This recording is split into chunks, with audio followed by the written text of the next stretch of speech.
क्या मैन्युफैक्चरिंग के लिए आपको मीडिएटर से और ऑनलाइन मशीनें परचेस करना चाहिए? इसका सच क्या है दोस्तों, चलिए आज के वीडियो में बताते हैं।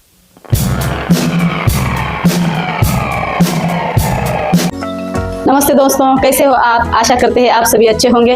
हम दीपिका किशन राव राउत फ्रॉम बीड़ महाराष्ट्र। और जैसे कि आप देश के किसी भी कोने से आपका खुद का एजेंसी टाइप बिजनेस स्टैंड करने के लिए हमसे जुड़ सकते हैं। हमसे जुड़ने के लिए जो स्क्रीन पर नंबर चल रहा है आप उस पर संपर्क करके अधिक से अधिक जानकारी पा सकते हैं। तो आज का वीडियो खास उन लोगों के लिए है जो कि न्यू में मैन्युफैक्चरिंग में आना चाहते हैं। तो दोस्तों होता क्या है, यूनिट चाहे आप ऑटो लगा रहे हो या फिर मैनुअल लगा रहे हो, तो आपको मशीन का बहुत ज़्यादा ज़रूरत पड़ता है। तो आजकल क्या होता है, ऑनलाइन भी बहुत सारे मशीन्स मिलने लगे हैं। तो और ऑनलाइन तो मिल ही रहे हैं, साथ ही साथ जो मीडिएटर होते हैं जिनका खुद का मशीन का मैन्युफैक्चरिंग नहीं होता है, वो भी लोग आज मशीन्स बेच रहे हैं। लेकिन आप कृपया इनसे बचे रहिएगा, क्योंकि क्या होता है, जो मीडिएटर होते हैं उनको मशीन का इंटरनल कुछ भी पता नहीं होता है। इसीलिए वो आपके जो फ्यूचर में आने वाली समस्या है उनका समाधान बिल्कुल भी नहीं कर सकते हैं। और ऑनलाइन का होता क्या है, अगर आप कुछ एक्चुअल में डेमो करके कुछ देखते हैं तो आपको समझ में आता है कि एक्चुअली उसका सर्कल कैसा है और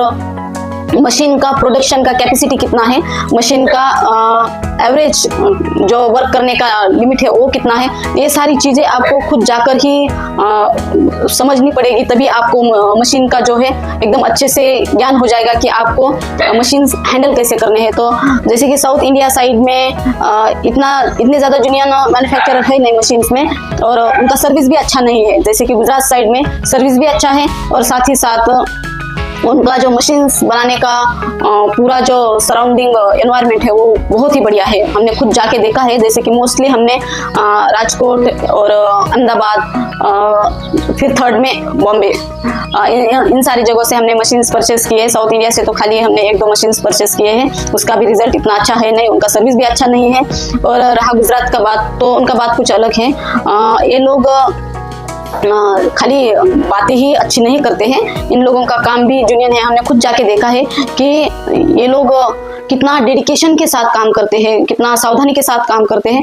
तो आप सबको भी जो भी मैन्युफैक्चरिंग में आना चाहते हैं, ऑनलाइन मशीन्स बिल्कुल परचेस मत कीजिएगा। चाहे आपने इंडिया मार्ट पे देखा हो या फिर किसी अन्य जगह पे देखा हो, आप डेमो ज़रूर देखिएगा। और हाँ, मैन्युफैक्चरर का जो डिटेल्स होता है वो आप इन सारे वेबसाइट से ले सकते हैं, लेकिन आप वहाँ पे डील जो है डायरेक्ट जाके ही कीजिए। जैसे कि मुझे 2 मशीन्स में बहुत ज़्यादा दिक्कत आया था जो कि हमने ऑनलाइन परचेस किए थे। हमने वहाँ जाकर बिल्कुल भी नहीं देखे थे। तो चाहे मशीन का 10,000 हो या 10 लाख हो, चाहे 20 लाख का हो, लेकिन आपको वहाँ जाकर डेमो कर ही मशीन लेना चाहिए, वरना आप मशीन परचेस मत कीजिए बाकी उन सारी चीज़ों का। क्योंकि दूसरों को तो, जो हमारे यूनिट में लोग होते हैं, उनको तो कुछ पता नहीं होता, तो वो तो खाली इतना भी दिक्कत आए तो फिर आपको बोलेंगे मैडम जी ये क्या हुआ, सर जी ये क्या हुआ। तो इसीलिए आपको जो मशीन से बहुत ज़्यादा स्टडी कर ही परचेस करने चाहिए। और वहाँ जाकर आपको खुद वो ऑपरेटिंग भी खुद को आता है क्या, ये देखना चाहिए। हाँ, कुछ मशीन्स जो है कि बहुत ज़्यादा डिफ़िकल्ट होती हैं, उसके लिए स्पेशल आपको ऑपरेटर ही रखना पड़ता है। लेकिन ज़्यादातर मशीनें आजकल कंप्यूटराइज्ड है, इसीलिए आपको उसका स्टडी कर ही मशीन लेना चाहिए। क्योंकि इन लोगों को मशीन्स के बारे में, जो हमारे साथ काम करते हैं, ज़्यादातर इन लोगों को उसका बिल्कुल भी नॉलेज नहीं होता है, और सिखाने पर भी वो कुछ चीज़ें हैं जो कैप्चर नहीं कर सकते हैं। इसीलिए हमको पहले खुद को ही मशीन कैसे चलाते हैं वो देखना चाहिए। क्योंकि क्या होता है, मेरे साथ भी बहुत बड़ा एक्सीडेंट हुआ इन सारी चीज़ों में, मशीन ट्रायल में, इसलिए हम आपको बोल रहे हैं। क्योंकि क्या होता है, डायरेक्टली अगर हमने ऐसा मशीन परचेस कर लिया और सडनली हमने चेक के लिए कुछ किया, फिर वो मशीन एक 0 सेकंड में कुछ हो सकता है। जैसे हमारे साथ हुआ, मेरा जो एक उंगली है उसमें कट गया न्यू में। तो इसीलिए आप क्या कीजिएगा कि मशीन जो है एकदम ध्यान देकर ही परचेस की। जो जैसे वो बोला कि कुछ मशीनें जो है वो पूरे कंप्यूटर है, वो बिल्कुल ऐसे एकदम जो लोग पढ़े लिखे नहीं है वो लोग नहीं ऑपरेट कर सकते उसको।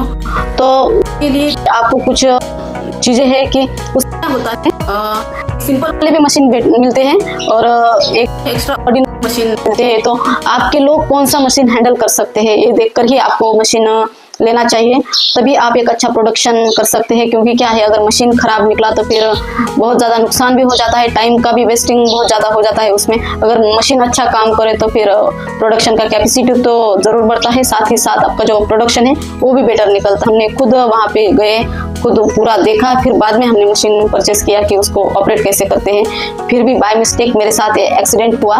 इसीलिए अगर आप इस सारी चीज़ों से अगर बचना चाहते हैं तो मशीन का पूरा एकदम छोटा जानकारी भी लीजिए कि किस चीज़ को हाथ नहीं लगाना है, या फिर किस चीज़ से अगर सडनली हाथ किसी जिस जगह पे लगना नहीं चाहिए, अगर वहाँ पे लग गया तो क्या हो सकता है। ये सारी छोटी छोटी चीज़ें आप उन सबको पूछिए, जैसे कि हमारे साथ हुआ वो आपके साथ ना हो।